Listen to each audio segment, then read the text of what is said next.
సంగారెడ్డి జిల్లా సదాశివపేట పట్టణ పరిధిలో 7వ రోజు నగర సంకీర్తన శ్రీరామ కళామందిరం నుంచి ప్రారంభమై శివపురి కాలనీ పోచమ్మ మందిర్లో హనుమాన్ చాలీసా పఠనం చేసి శివపురి కాలనీ వీధుల గుండా చిన్న బసవేశ్వర మందిరానికి శ్రీరామనామ జపంతో నగర సంకీర్తన నిర్వహించడం జరిగింది. శ్రీరామ జయ రామ జయ జయ రామ శ్రీరామ జయ రామ జయ జయ రామ శ్రీరామ జయ రామ జయ జయ రామ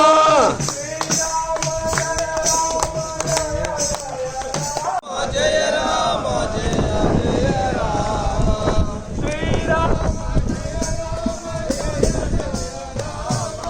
శ్రీరామ జయ రామ జయ జయ రామ శ్రీరామ జయ రామ జయ జయ రామ శ్రీరామ జయ రామ జయ జయ.